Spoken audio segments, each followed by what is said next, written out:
London, September 6th, 1978. Keith Moon is the drummer for rock giants The Who.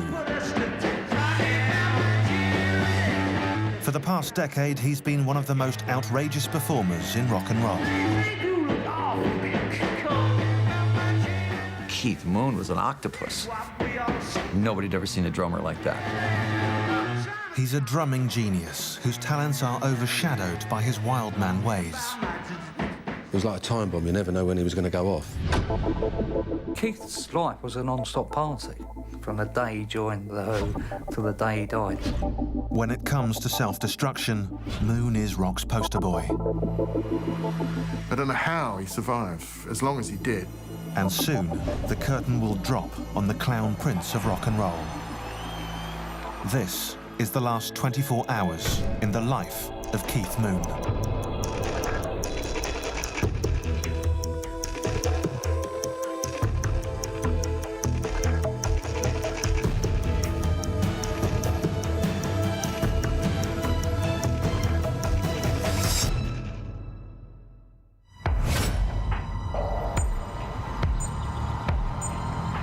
September 6th, 1978. It's early afternoon, and Keith Moon, legendary drummer of rock supergroup The Who, is, as usual, sleeping in. He and his latest girlfriend have, for the last few months, been living at fellow musician Harry Nilsson's apartment in London's West End. It's the same apartment where, 4 years earlier, singer Mama Cass died of a heart attack. And, in just 24 hours, Keith Moon will also be dead.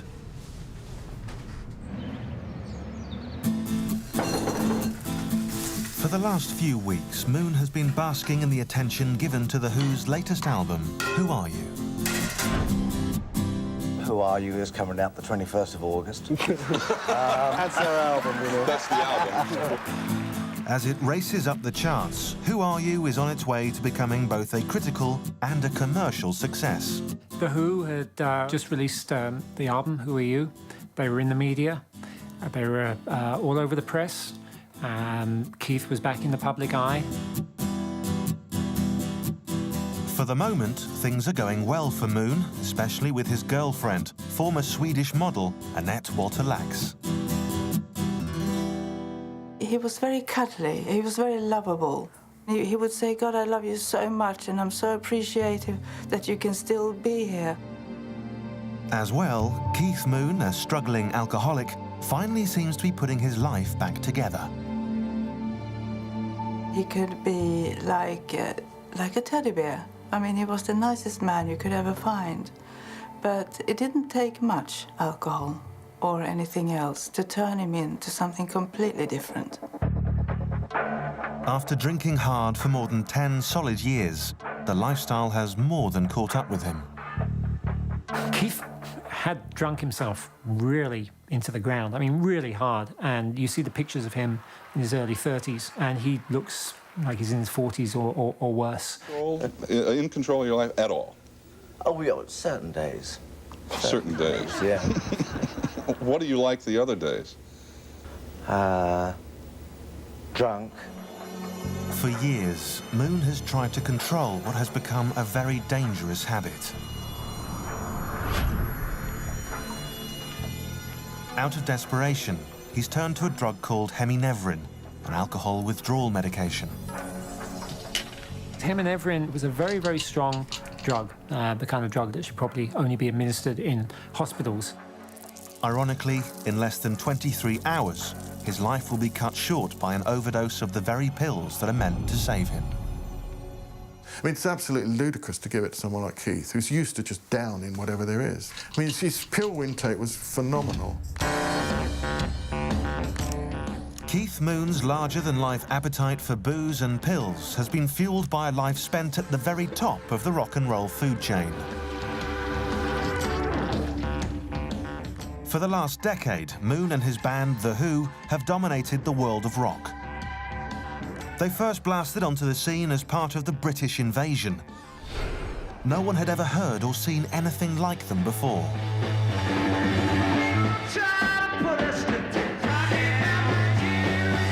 The first time you heard My Generation, I went, what was that? Everybody knew the Beatles and the Stones, but we didn't know that there was going to be a tidal wave of bands coming from England. And everybody wanted to say, well, who is this band, The Who?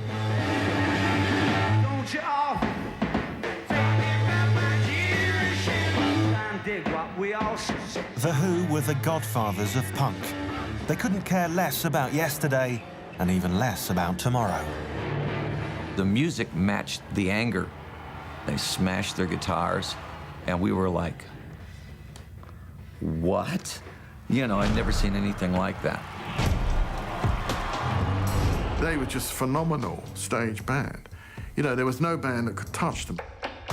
But The Who were also musical innovators.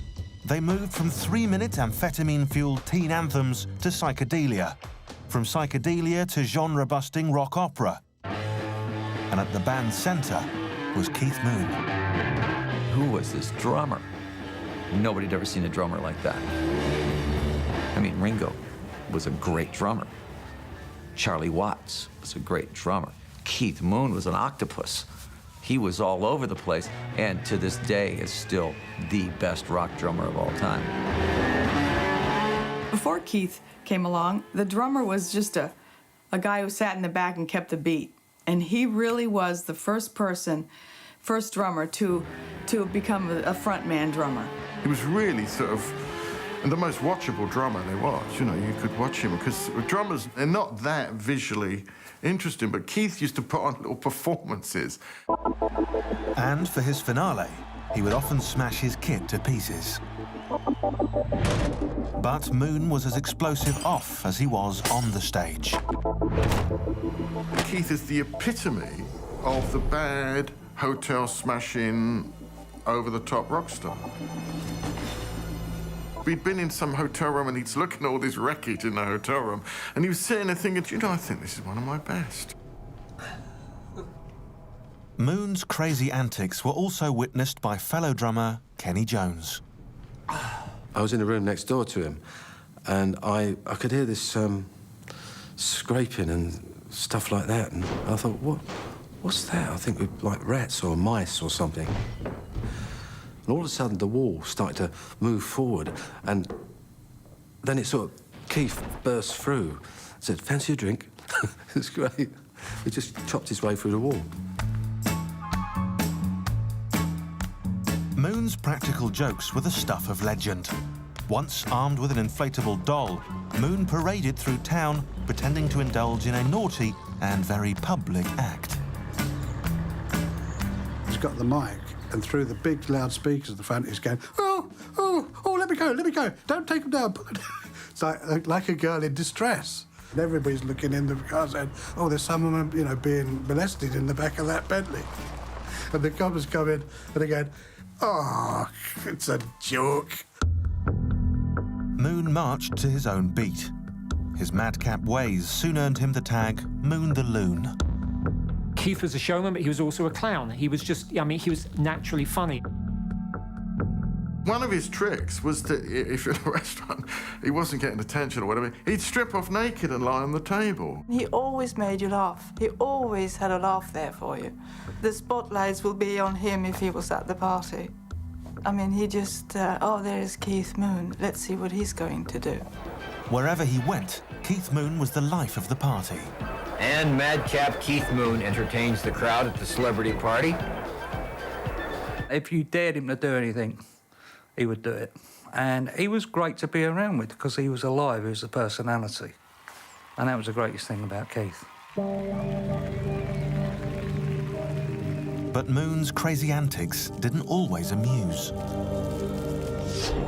His partying ways were affecting his playing on stage. He was often late for rehearsals or concerts. The rest of the Who were growing impatient with Moon the Loon. Pete got hold of Keith and just said, listen, this is it. You know, there's no more messing around. You can't cut it. If you can't cut it, you're going to be out of the band. Which for Keith was the end of the world, you know. But on September 6th, 1978, enjoying the success of the band's latest album, Moon is doing everything he can to stay away from drinking. But on this day, it's not the bottle he has to worry about. September 6, 1978, 4 p.m. For the past few months, rock drummer Keith Moon has been staying at a London flat, desperately trying to gain control over his addiction to booze. To help him, he's been prescribed heminevrin, a drug designed to wean addicts off alcohol. And so far, things are going rather well. But in 23 hours, he'll be dead. On this particular afternoon, Keith Moon is struggling with whether or not to attend the star-studded bash tonight, thrown by his good friend Paul McCartney. For someone trying to keep his drinking under control, the party sounds like a bad idea. You know, I'm sure that Keith thought, you know, on one hand, I want to go to this party, see friends. On the other hand, yeah, I'm going to have to. Am I going to be able to not drink? Is something else going to be offered to me in the bathrooms? Am I going to expect to jump on the table and get naked like I used to do and have so much fun doing? And I'm sure that Keith felt that if he went to this party, people would expect things from him. However, this is not an invitation you turn down. But his girlfriend Annette is keen to go. I was probably showing disappointment. I mean, of course, I've been looking forward to this big event. It was the biggest event of the year in London that year. In part, Moon is concerned that sober, his friends will find him rather boring. I think he was finding being Keith Moon was an awful difficult thing to keep going because people expected him to pull these amazing practical jokes and stories all the time. Keith had to be the centre of attention everywhere. You know, whether it was on stage playing with The Who, or afterwards backstage in a dressing room, or in a club, or in a car, or waiting in a corridor, or anywhere, Keith had to be the centre of attention. Moon the Loon's urge to be centre stage began early. He was born Keith John Moon on August 23rd, 1946, in the very ordinary West London suburb of Wembley. His mother, Kathleen, was a housewife, and his father, Alfred, a mechanic. From the very start, young Keith did everything he could to stand out from the rest. Keith just seemed to be imbued with like a mischievousness and a creativity, and that's a creativity that most people loved because he could be so entertaining. He could also get himself into trouble. Hardly a model student, one teacher labelled the young Moon artistically retarded and idiotic. No one knew that behind that mischievous energy was what would now probably be diagnosed as a bad case of ADD, or attention deficit disorder. So what you have is this kid who's running around like crazy, exhibiting all the natural signs of kind of ADD and hyperactivity. And people say, you know, there's a character, or he'll grow out of it, or, you know, what a lot of energy that kid has. And at age 14, Keith Moon dropped out of school. As a way of focusing his boundless energy, his parents encouraged his interest in music, and he fell in love with the drums. The drums allowed a sense of rebellion, because the drums are a noisy instrument, and people often don't like hearing people playing drums in a terraced, you know, street of terraced houses. So they represent the chance to, you know, basically piss people off. Keith did not want to be an ordinary drummer. While most young percussionists in Britain were imitating the rock-steady style of the day, Keith Moon found his muse in the crazed drumming of American jazz great Gene Krupa. Gene Krupa was probably his blueprint, because Gene Krupa did things that nobody else did either. He was very theatrical. You look at the old things of Gene Krupa, he's always... Keith Moon developed some kind of style that was so bizarre. He was Gene Krupa. Moon practiced every chance he could. Word travelled fast around London of Moon's over-the-top style.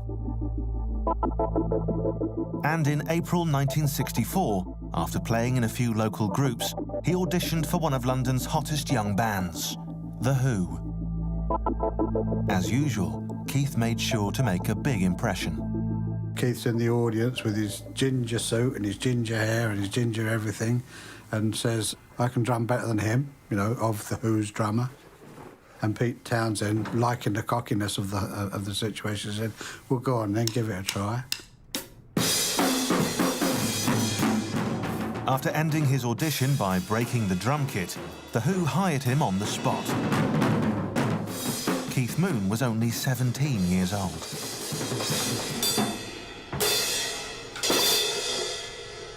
Within a very short period, Keith had joined the band. He'd got to learn all the numbers and learn to get on with the other guys and, you know, fit in. But within just a few weeks, they're in the studio recording. The Who were at the vanguard of a new British subculture called the mods. Kicking against stuffy post-war values, they wore sharp suits and drove Italian scooters. It's almost as though the country went from black and white to colour, sort of overnight, and Keith was at the perfect age to jump into this new colourful world. For Keith Moon, determined to stand out from the crowd, he couldn't have picked a better band. The Who were all about flash. The Who were the archetypal mod band. They were very, very sharp, fashion-wise. Keith was really sharp. He quickly developed this look of having a mod symbol. It's just the RAF symbol, the red, white and blue target. He would wear that on a T-shirt. It's one of these pure symbols that never dies. But The Who were also getting high with the mod's drug of choice, speed. Speed, it makes you really thirsty, so then you drink more, you know, then you stay up all night, and then you're off in a different zone. Now you're in the party world. For a teenager hell-bent on grabbing every shred of attention, the endless flow of speed and booze gave Moon license to be as loud and as outrageous as he wanted. A witness to Moon's early pill-popping was close friend Richard Barnes. I got out my amphetamine pills, and I had, I don't know, about 18 of them, and he stuck the lot in one. He went, all right, put them in his mouth. I think that's probably enough to kill you. It just took them. It's incredible, and went on and played. Fueled by alcohol and speed, The Who soon changed the face of live rock and roll forever.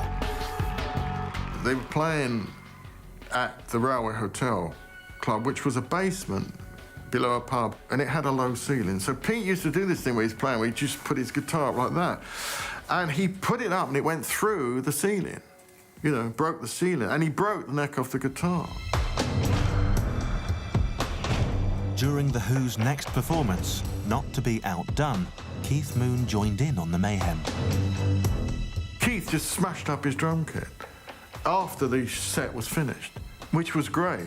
He kicked his drum kit over and started bashing it to bits. Things like that, Keith should get the credit for, because if Keith hadn't have done that, Pete would never have smashed up a guitar again. Rock and roll would never be the same again. But now, more than a decade later, in his London flat, still mulling over whether or not to attend Paul McCartney's Big Bash, Keith Moon is worried that without a drink or two, he can't possibly live up to that larger-than-life reputation. And in late afternoon, determined to stay on the wagon, he comes up with an alternative solution. Keith made a phone call, and somebody came a couple of hours later with some cocaine. He would have his contacts. Yeah, like every rock and roller. And they'd be delivered. Simple as that. It's like having a pizza delivered now. There's no dispute or doubt that once Keith became a real alcoholic, he developed a big cocaine habit as well. It became much more visible to other members of The Who, and they were troubled by it. Moon slips away to take care of business. But Annette is hardly blind to what's going on. I think I said something to him, oh, have you taken that stuff? And I was worried.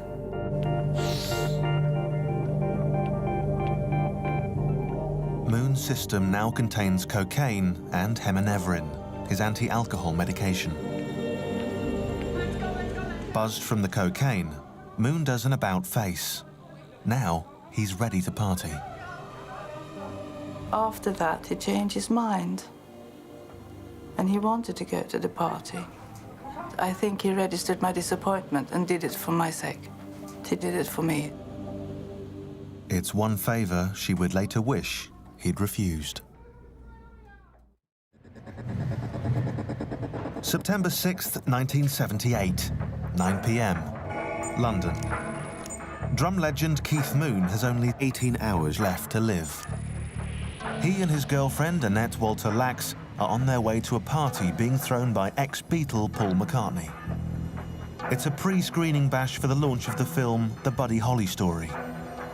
Earlier, for fear of being tempted to drink, Moon had been reluctant to attend. But thanks to a few lines of coke, he quickly changed his mind.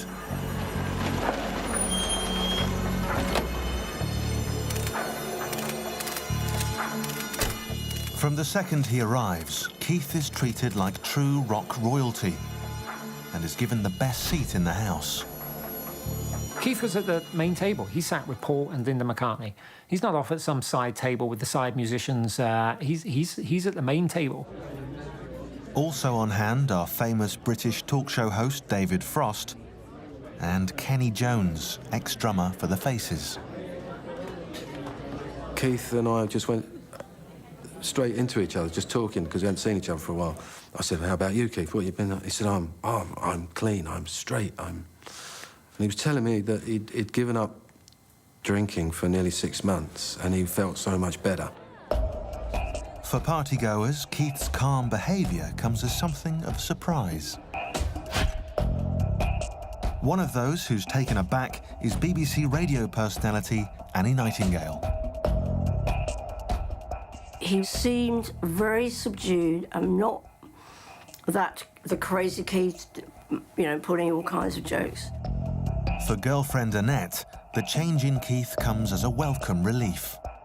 I felt like for once I was relaxing with him. I felt safe, and I could probably for the first time enjoy a party with him as a normal couple.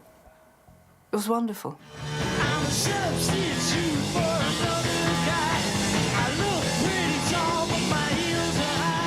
Dealing with Moon's crazy rock and roll antics has never been easy for the women in his life. 12 years earlier, just as the swinging 60s slipped into gear and girls were throwing themselves at the band, Keith Moon once again did the unexpected. He became a husband and father. Keith fell in love with a girl from Bournemouth called Kim Kerrigan. Keith was young, she was even younger. He gets her pregnant. Perhaps influenced by the conservative values of his upbringing, Moon decided to do the right thing. He married Kim. At 19 and completely unprepared, the crazed drummer was now a family man. I don't think he was ready to be a father. I mean, I don't think he was really a good father or a bad father. I don't think he was around enough to have really been either. A family sort of interfered with his 24-hour party ambition. And in Keith's world, I don't think school and Monday mornings existed, and parents' evenings and all these, and kids with earache and all these sort of normal things. He didn't have room for them in his life. He didn't cope with that sort of thing. As The Who conquered America and became millionaires in the process, Moon's home life grew increasingly bizarre. He had his trophy wife and his trophy house. But when it came to actually being a husband or a father, it looked to me like he didn't have a clue. One particular photo shoot revealed just how clueless he was. I remember him lying there just being covered with bottles, and I think I was supposed to be asking him why are you lying like this, and it was an odd thing. And then they took some other pictures of him where I think I had to be ushered out of the room because I think he took his clothes off. Like, no, Mandy's not going to be in these ones. In love with Keith, Kim made the best of a difficult situation. Kim was an absolute saint, really, to put up with him. But for Kim, living with her superstar husband would soon get worse. On January 4th, 1970, Keith's heavy partying took a tragic turn. It was a very dark, black, stormy night, the sort of night where you don't go out. And I didn't want to go particularly, but Keith said, come on, dear boys, with all the enthusiasm that the guy had. So, all right, we'll go. there was a opening of a disco just outside London, and it was the kind of thing that Keith didn't need to be doing, but he agreed to open this disco in a pub because, hey, it seemed like a fun night out. As the event came to a close, Moon, Kim and their entourage were ready to leave. At Moon's side was his old friend Larry Smith. I said to Keith, OK, we've snipped the ribbon, we've had a few beers, had some champagne, let's just go. But outside the club, a group of drunken skinheads took offence to Moon's flashy clothes and fancy car. The noise was deafening inside the car. They were pounding on the roof, kicking the sides of the doors. Well, they would have killed us if they'd have gone into the car. To protect the car and his passengers, Moon's friend and driver Neil Boland jumped out to confront the violent skinheads. Keith's driver was a guy called Neil Boland, who was not one of the professional security people you would employ now. Keith was always employing friends. Left in gear, Moon's car began to lurch forward. Moon slipped into the driver's seat and guided the vehicle as it rolled down a hill away from the angry mob. But in the commotion, Neil Boland fell under the wheels and was dragged under the car, crushing him to death. It basically fell on Keith's shoulders that one way or another he had been responsible for the death of his friend, and Keith got very, very, very low. Although later exonerated in court, the guilt was too deep to shake. Moon found solace in the bottle and in the company of groupies.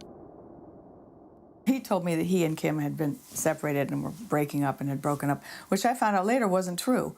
And I was his LA girlfriend, and we would just hang out. I would just live his life with him for those few days. And when he went back home, I had to recuperate because it was nonstop mania and very little sleep and a lot of drugs. He did a lot more than I did, and he did a lot of drinking too. But in Moon's idea of marriage, adultery was not a two-way street. He was so jealous, you see. He would go out and run around with women, but if she ever dared look at another man or do anything, he'd go mad.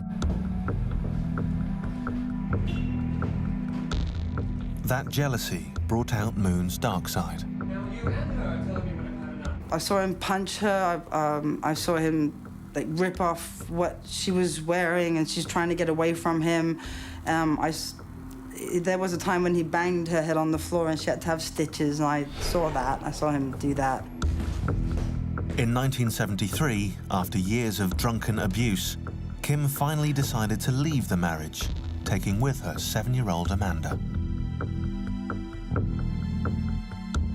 I have to say I feel a little sad just because I didn't know him very well. As an adult now, I look back and I think it would be nice to have known him better. The failure of his marriage and of his one and only attempt at fatherhood would haunt Keith Moon for the remainder of his days.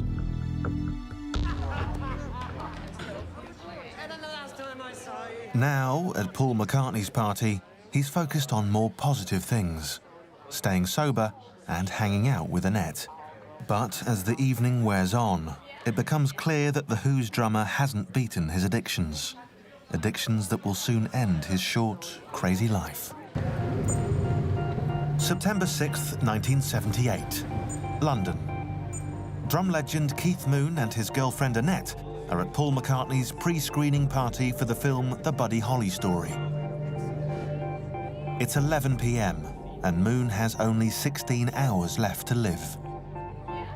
Initially abstaining from drink, Moon finally gives in and has a couple of glasses of champagne. He now has alcohol, cocaine, and his anti-booze drug heminevrin in his system. Keith Moon's girlfriend, Annette, leaves him at the table and heads to the dance floor. While she's on the dance floor, he's apparently telling everybody how much he loves her and that he wants to marry her, and he doesn't tell her. I heard afterwards that he had planned to ask me to marry him the next day. To actually hear that he said it to other people that night. For the first time in years, Keith Moon's love life seems balanced and healthy. But less than 5 years earlier, following his ugly separation from his wife Kim, Moon's life was in a complete freefall.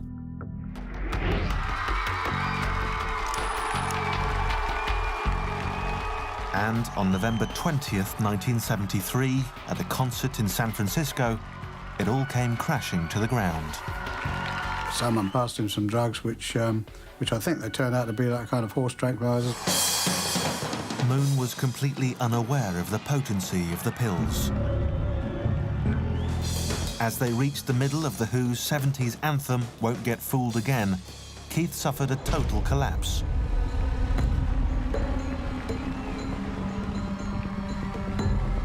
Unable to finish the concert, Moon was dragged backstage unconscious.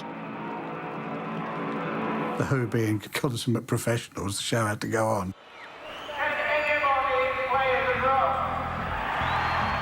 Scott Halpin, a 19-year-old kid from Iowa, stepped in, playing the rest of the show. For Moon, the message was clear. He could be replaced.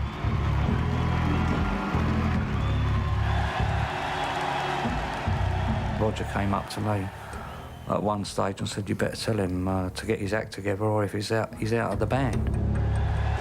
Soon after, the band took a break from touring.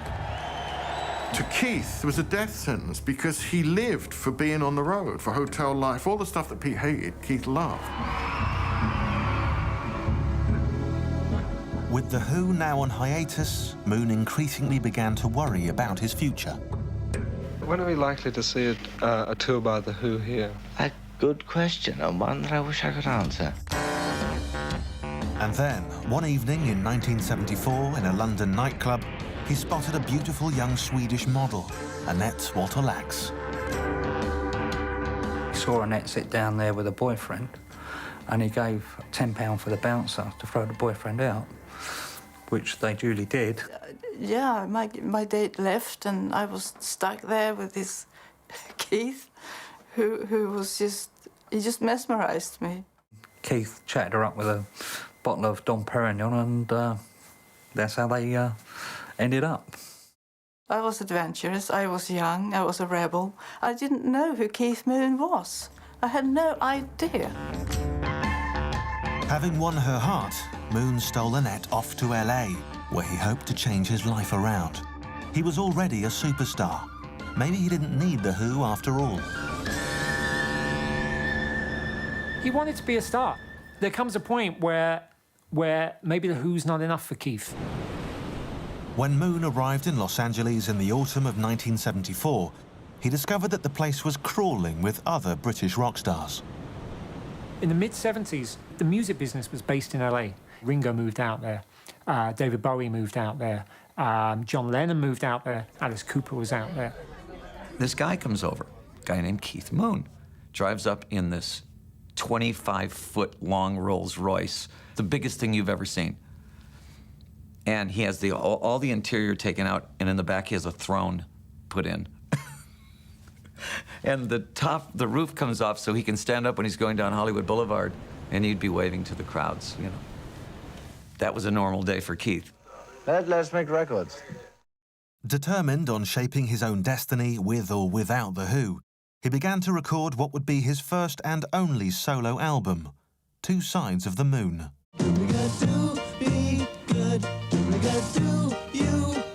Do me good, do us good tonight, right? He tried, bless his soul, but his drumming is better than his singing. Yes, I think so. Oh! But the album was anything but a rousing success. No, it's sold all of 50 copies, you know. Apparently it's one of the most expensive records ever made. They had a non-stop party on that record. They had fleets of limousines. You know, it cost an absolute fortune. It went on and on and on. I mean, it's incredible. Surrounded by all the temptations of Hollywood, Keith Moon now took his partying to new all-time highs. It was very hard to sort of keep up with that lifestyle of the celebrities. I mean, they were called in all the time, and Keith as well, of course, being the party guy that he was. He wanted attention. He needed that.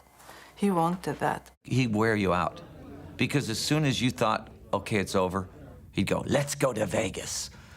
I don't know where he got this energy. I mean, probably a lot of it was pharmaceutical. There was a lot of pharmaceuticals going on, and I think Keith was probably kept himself going at 100 miles an hour. We'd be drinking drugs. He was so into coke, it was unbelievable. Keith started to get involved in drinking and drugs in quantities that couldn't only propel you on a downward spiral.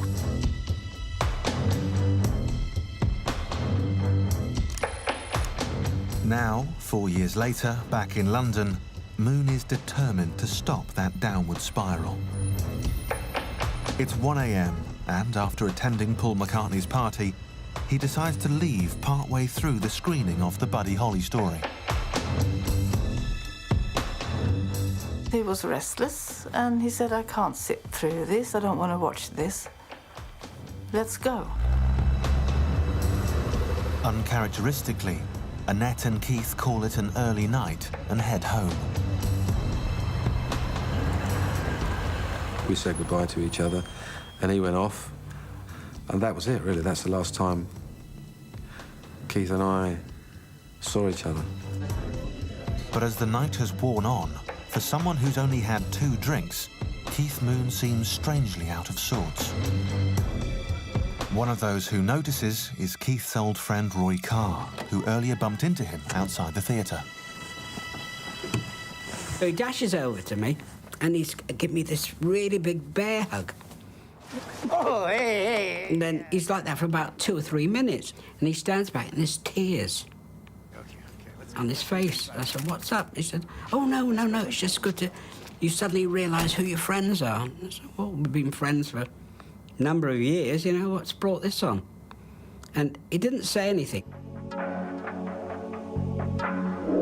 Moon doesn't know it, but the very drug that's meant to save him is on the brink of destroying him.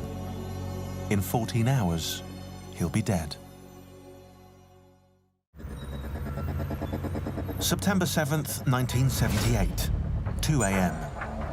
Keith Moon has only 13 hours to live. After attending a party and special screening for the Buddy Holly story, Keith Moon and his girlfriend Annette Walter Lax return to their flat. Moon has been taking large amounts of heminevrin, a drug prescribed to help him with his alcohol withdrawal and insomnia. I didn't know they were dangerous. I didn't see them as dangerous because they were prescribed by the doctor. So I trusted the situation.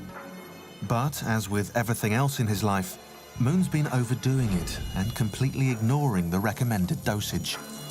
The effect of heminevrin is that you feel drunk if you take them. You should have them in hospital by nurses or doctors that can see how many tablets you get per hour or whatever. I didn't know that then.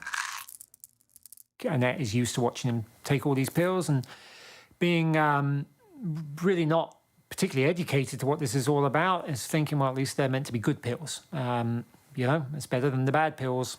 They were supposed to make him sober. They were supposed to make him stop wanting to drink alcohol. That's what I know. As Moon gets ready for bed, he asks Annette to fix him some food. He was hungry when he got back, so I went to the kitchen. I knew we had some lamb, as a matter of fact. He loved lamb. He had that, and he wanted to watch this film. With a belly full of food and heminevrin, Keith Moon finally drifts off to sleep. Moon's serious attempt at kicking the bottle began over a year ago with the announcement from The Who that they were planning to record a new album. Who Are You? He left his home in LA and headed back to London for the recording. But throughout the recording sessions, Moon continued to drink heavily. I remember him in the recording studios trying to do it sober, and he couldn't do it. He was just screaming out for brandy. He couldn't fulfill his status of drumming without the alcohol.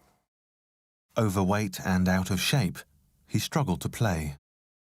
I saw him in struggling in recording studios. He was just struggling. Whereas before, you couldn't stop him, you couldn't shut him up. This time, he just didn't have the stamina to keep it going, you know. For Moon, it was a question of shape up or ship out. It was like, Keith, you know, get your act together or you're toast, you know, we're going to get somebody else. And I think to some degree, maybe this plays back into Keith's insecurities that, you know, the band had existed before him, and maybe there was a threat that the band could exist after him. I put him in a detox clinics various times in LA and London, but no, it didn't work. They caught him drinking aftershave. To help him with his withdrawal, his sleeping problems, and curb his cravings for alcohol, Moon was prescribed Heminevrin. He ended up being prescribed this pill, I'm sure with the best of intentions, to help him deal with his alcohol withdrawal. Despite Keith's personal struggles, Who Are You was a big winner with Who fans. The boys were back on top. And now, 3 weeks later, in their London flat, Annette is startled awake by disoriented Keith. It's only 7:30 a.m, and they've been sleeping for roughly 3 hours. In the early hours of the morning, I woke up and him sort of kicking at me. And I said, "What's wrong? What's the matter?" And he was hungry again. And he wanted again this lamb. Annette is unhappy about it. Keith, according to Annette, swears at her.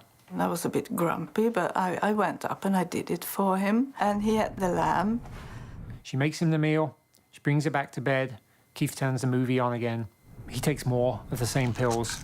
He goes back to sleep. By now, he's lost count of how many he's already taken. He started snoring. He was a snorer. And I didn't want to wake him up by kicking at him or nudging him and tell him, yeah, oi, you're snoring. So I just took my blanket and I went to sleep on the sofa. And he was asleep in the bedroom. And I thought he was asleep in there. I could hear him sleeping. As Moon finally drops into a deep and peaceful sleep, Annette is completely unaware that he's quietly slipping away. London, September 7th, 1978. It's 3:30 p.m. and Keith Moon is still dead to the world. Earlier in the day, he took several handfuls of Heminevrin, an alcohol withdrawal medication, and he's been asleep ever since. I woke up. It was the afternoon. I went into the bedroom, and it was this strange feeling when I came into the bedroom because I couldn't hear him breathing. It was just like a silence that was like lead heavy. And I could just see Keith with his left arm hanging over the side like that on his tummy. And right there and then I knew something was wrong. So I just darted in there, flew on top of him, turned him around, and I just went into panic. Not knowing what to do, she calls the doctor who prescribed the drugs. At 5 p.m, both the ambulance and the doctor arrive to discover that Moon has suffered cardiac arrest. They try and restart his heart. It's all to no avail, and Keith is very clearly dead and probably has been for a few hours. And I put a blanket over him and carried him out. He was gone.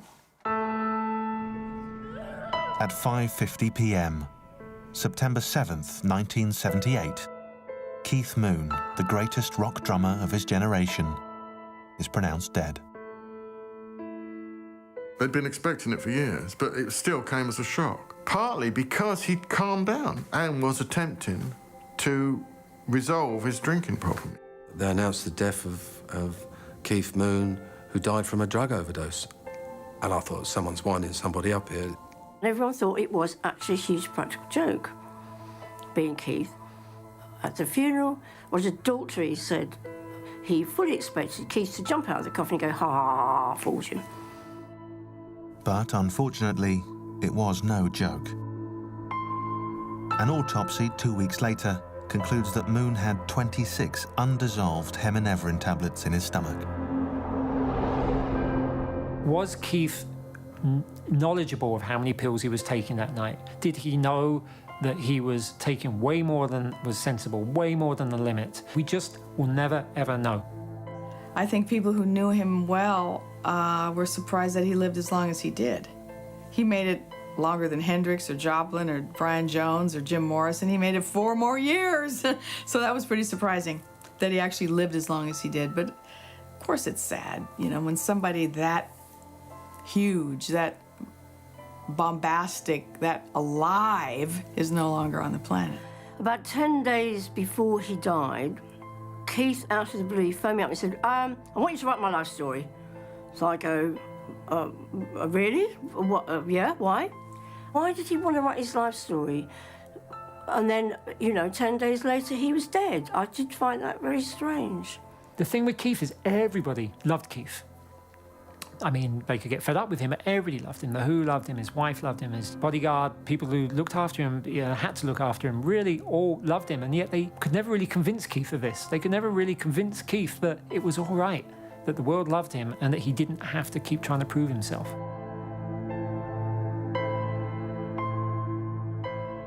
Everyone knows him as Moon the Loon, but what he's left is a legacy of drumming, of the drumming technique.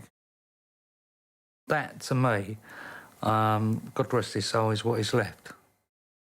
If you take away all the insanity of Keith Moon and just listen to the drums, he's irreplaceable.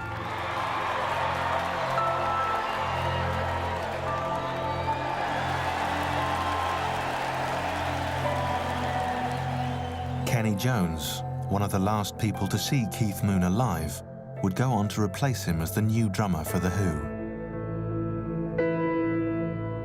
Ironically, on the cover of his last album with The Who, Keith Moon is shown sitting on a chair bearing the words, "Not to be taken away." Well, I lost the man I loved, of course. The Who lost the best drummer ever. The world lost a character that can't be replaced. Yeah, gosh, no, he was just amazing.